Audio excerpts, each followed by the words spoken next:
ناظرین گرامی، 12ویں صدی کے شروع میں ایک قبیلہ منگولوں کے حملوں سے بچنے کے لیے اپنے سردار قتلمش کی قیادت میں وسط ایشیا سے اناطولیہ یعنی آج کے ترکی کی جانب ہجرت کر رہا تھا، جو اس وقت سلجوق سلطنت کی عملداری میں تھا۔ ہجرت کے دوران قتلمش کی دریائے دجلہ میں ڈوب کر موت ہو گئی۔ ان کی موت کے بعد ان کے بیٹے سلیمان شاہ قبیلے کے نئے سردار بنے اور قبیلے کو لے کر ایشیا کوچک کی جانب روانہ ہوئے اور شام کے علاقے رقہ میں آ کر پڑاؤ ڈالا۔ انہی سلیمان شاہ کے 4 بیٹے گندوغدو، سنگرتکن بے، ارطغرل اور دندار بے تھے۔ گندوغدو سلیمان شاہ کے بڑے بیٹے اور ارطغرل کے بڑے بھائی تھے، اسی لیے ان کا شمار قبیلے کے بڑے سرداران میں ہوتا تھا۔ ارطغرل اور گندوغدو بے میں اکثر و بیشتر قبیلے کے مفادات کے معاملے میں اختلاف بھی ہو جایا کرتا تھا۔ ارطغرل غازی کے دوسرے بڑے بھائی سنگرتکن بے تھے۔ سنگرتکن بے کے بارے میں کہا جاتا ہے کہ وہ سلجوق سلطنت کی طرف سے اوکتائی خان کی منگول آرمی میں بطور جاسوس بھیجے گئے تھے اور وہ منگولوں کا روپ دار کر معلومات کا تبادلہ سلجوق سلطنت سے کرتے تھے۔ ایک طویل عرصے کے بعد سنگرتکن بے اپنے قبیلے میں واپس آ گئے۔ ویڈیو میں آگے بڑھنے سے پہلے تمام نئے آنے والے دوستوں سے گزارش ہے کہ ہمارے چینل منان دی ورلڈ کو سبسکرائب کریں اور بیل آئیکن کو ضرور پریس کریں انفارمیٹکس ویڈیوز سب سے پہلے دیکھنے کے لیے۔ ناظرین، ارطغرل غازی کے تیسرے بھائی دندار بے تھے۔ یہ بہادر ہونے کے ساتھ ساتھ ارطغرل غازی کے وفادار بھی تھے اور ہر مارکے میں ارطغرل غازی کا ساتھ دیتے تھے۔ دندار بے نے اپنی ساری زندگی اپنے قبیلے کے لیے وقف کر دی تھی، لیکن اپنی کچھ غلطیوں کی وجہ سے انہیں کمزور شخصیت کا مالک سمجھا جاتا تھا۔ ناظرین، دندار بے کے بارے میں مزید جاننے کے لیے آپ ہماری ویڈیو عثمان بے وزٹ کریں، اس ویڈیو کا لنک آپ کو ڈسکرپشن میں مل جائے گا۔ ناظرین گرامی، وہ علاقہ جہاں کئی قبیلے نے پڑاؤ ڈالا تھا مویشیوں کے لیے ناسازگار تھا، اس لیے سلیمان شاہ چاہتے تھے کہ جلد از جلد کسی بہتر مقام کی جانب ہجرت کی جائے۔ اس غرض کے لیے انہوں نے اپنے چھوٹے بیٹے ارطغرل کو، جو تلوار بازی، تیر اندازی اور ہنر مندی میں اپنے بڑے بھائی گندوغدو بے سے اعلیٰ مقام رکھتا تھا، کو حلب بھیجنے کا فیصلہ کیا۔ حلب کا بادشاہ العزیز محمد بن غازی سلطان صلاح الدین ایوبی کا جانشین تھا۔ ارطغرل نے سلیمان شاہ کے ایلچی کے طور پر حلب جانا تھا، لیکن اس سے پہلے ایک ایسا واقعہ پیش آیا جس نے کئی قبیلے کو مصیبتوں میں دھکیل دیا۔ ہوا یہ کہ ارطغرل غازی اپنے جانثار ساتھی ترگت، عبد الرحمن اور دوان کے ساتھ شکار کھیلنے کے لیے گیا تو وہاں اس نے چند قیدیوں کو دیکھا جنہیں صلیبی لیے جا رہے تھے۔ ارطغرل نے اپنے ساتھیوں کے ساتھ مل کر صلیبیوں کو واصل جہنم کیا اور قیدیوں کو بچا کر قبیلے لے آیا۔ ناظرین، یہاں ہم آپ کو یہ بھی بتاتے چلیں کہ ڈرامہ سیریل ارطغرل غازی میں بمسی الب کا کردار فرضی تھا۔ بمسی الب کے بجائے عبد الرحمن ارطغرل غازی کے قریبی 3 ساتھیوں میں سے ایک تھا۔ صلیبیوں سے مقابلے میں اس نے اناطولیہ پر قابض صلیبی سردار تیتوش کا بھائی بھی قتل کر دیا، جس کے بعد صلیبی کئی قبیلے کے دشمن ہو گئے اور آئے دن ان پر حملے کرتے تھے۔ جبکہ جو قیدی وہ ساتھ لایا تھا ان میں ایک خوبرو حسینہ بھی تھی جس کا نام حلیمہ سلطان تھا۔ یہ سلجوق شہزادی اور سلجوق حکمران علاء الدین کیقوباد کی بھتیجی تھی۔ سلطان علاء الدین کیقوباد نے تخت کی حفاظت اور کسی بغاوت کو کچلنے کے لیے اپنے بھائیوں کو قید کر دیا تھا، لیکن حلیمہ سلطان کا والد یعنی شہزادہ غیاث الدین، جسے شہزادہ نعمان بھی کہتے ہیں، اپنے اہل و عیال کو لے کر مفرور ہو گیا اور بالآخر کئی قبیلے کے ہاتھ لگ گیا۔ ان قیدیوں کی بازیابی کے لیے سلجوق گورنر نے کئی قبیلے کو دھمکایا، لیکن ارطغرل جانتا تھا کہ اس گورنر کی نیت ٹھیک نہیں ہے، یہ انہیں باغی سمجھ کر قتل کرنا چاہتا ہے، اس لیے اس نے شہزادوں کو دینے سے صاف انکار کر دیا۔ اور دوسری وجہ یہ بھی تھی کہ ارطغرل حلیمہ سلطان کے عشق میں مبتلا ہو چکا تھا۔ قبیلے کے سرداران اس کے عشق کے خلاف تھے، کیونکہ یہ شادی اوغوز روایات کے بھی خلاف تھی اور یہ سیدھی سادی سلجوقوں کو اپنے قبیلے کی تباہی پر ابھارنے والی بات تھی۔ اور قبیلے کی حالت یہ تھی کہ ان کے پاس سردیوں میں سر چھپانے اور کھانے کے لیے گندم تک نہیں تھی۔ ارطغرل نے تمام سرداروں کی تلخ باتوں کے سامنے سر نہ جھکایا اور اپنی بات پر ڈٹا رہا۔ یہ اس کی مشکل زندگی کا مشکل ترین دور تھا۔ ناظرین گرامی، اس وقت عالم اسلام میں 2 عظیم صوفی دانشور تھے، ایک مولانا روم اور دوسرے حضرت محی الدین ابن العربی۔ مولانا روم کونیا میں رہتے تھے جبکہ ابن العربی کا مدرسہ حلب شہر میں تھا۔ ابن العربی باطنی علوم میں ماہر تھے۔ یہ ایک مرتبہ اپنے مریدوں کے ساتھ جنگل سے گزر رہے تھے۔ ارطغرل شکار کے لیے نکلا ہوا تھا، اس نے ہرن کے ایک بچے پر تیر چلایا، ہرن کے بچے کی ٹانگ زخمی ہو گئی اور وہ بھاگ کر ابن العربی کے پاس چلا گیا۔ حضرت نے اس کی زخمی ٹانگ پر مرہم لگایا اور پٹی کر دی۔ اتنے میں ارطغرل اپنا زخمی شکار تلاش کرتا ابن العربی کے پاس پہنچ گیا۔ حضرت نے اسے اپنے ساتھ بٹھایا، کھانا کھلایا، اس کی آنکھیں اور پیشانی دیکھی اور مسکرا کر فرمایا، تمہیں جتنے ملکوں کے نام یاد ہیں تم وہ بولو۔ ارطغرل کو جتنے نام آتے تھے اس نے وہ بول دیے۔ حضرت نے فرمایا، بس تمہیں صرف یہ یاد ہیں؟ ارطغرل نے ذہن پر زور دے کر ان میں مکہ، مدینہ اور فلسطین بھی شامل کر دیے۔ حضرت ابن عربی مسکرائے اور فرمایا جاؤ یہ سارے ملک تمہارے ہوئے۔ ارطغرل نے ابن العربی کی طرف طنزیہ نظروں سے دیکھا، مسکرایا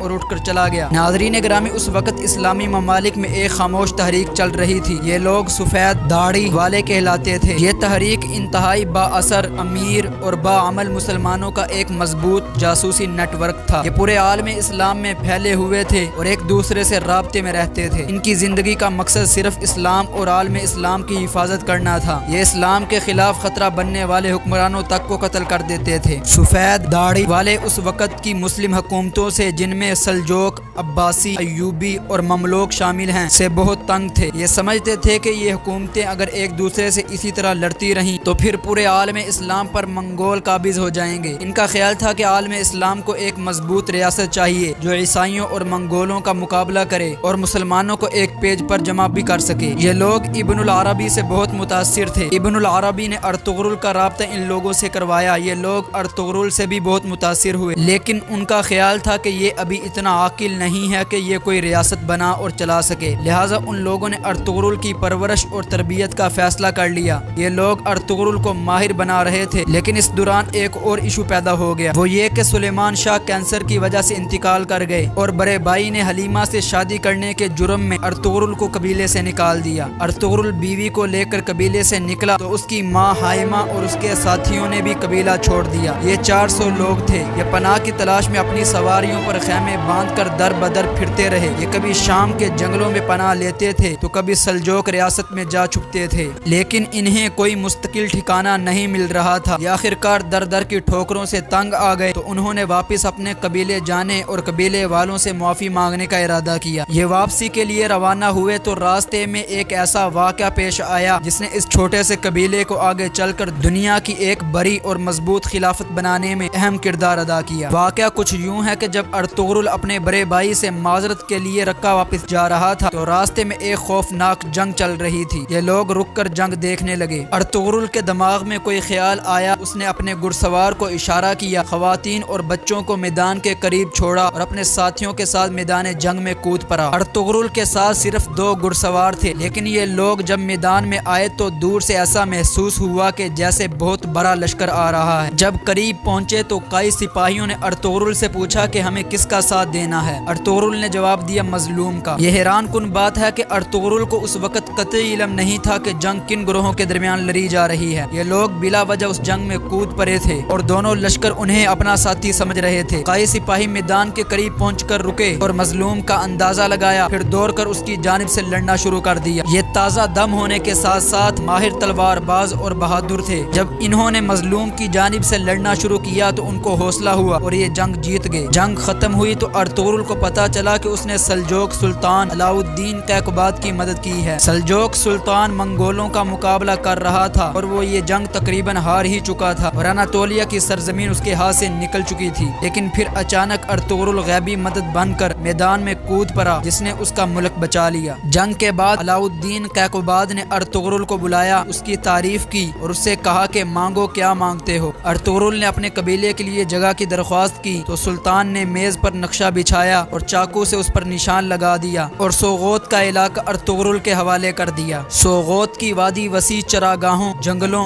اور جھیلوں پر مشتمل تھی۔ دریائے سقاریہ اسے سیراب کرتا تھا اور یہ بازنطینی سرحد پر واقع تھی۔ سلطان نے ارطغرل کو بازنطینی علاقے فتح کرنے کی بھی اجازت دے دی اور اسے اپنا مشیر خاص بھی بنا لیا۔ قائی قبیلے کے لوگ مختلف علاقوں سے آ کر اس کے ساتھ جڑنے لگے، پھر آہستہ آہستہ اوغوز قبائل بھی اس کے ساتھ آ کر جڑنا شروع ہو گئے۔ اس طرح یہ چھوٹا سا قبیلہ ایک مضبوط طاقت بن گیا۔ ناظرین گرامی، ارطغرل کی کہانی سوغوت پہنچ کر ختم ہو جاتی ہے۔ ہانلی بازار، راجہ حصار، بیلگ اور ازنیک کو دراصل اس کے بیٹے عثمان غازی نے فتح کیا تھا۔ ناظرین گرامی، ڈرامے میں حلیمہ سلطان کو جوانی میں مرتے ہوئے دکھایا گیا ہے، لیکن یہ ٹھیک نہیں ہے۔ دراصل حلیمہ سلطان نے ضعیف العمری میں وفات پائی، جبکہ ارطغرل غازی حلیمہ سلطان کی وفات سے 7 سال بعد اپنے خالق حقیقی سے جا ملے۔ ناظرین، ارطغرل غازی کی وفات 1288 میں 90 سال کی عمر میں ہوئی۔ یہ تھی ہماری آج کی ویڈیو۔ اگر ویڈیو اچھی لگی ہو تو لائک اور شیئر کر کے ہماری حوصلہ افزائی کیجیے۔ ویڈیو دیکھنے کا شکریہ۔ اللہ نگہبان۔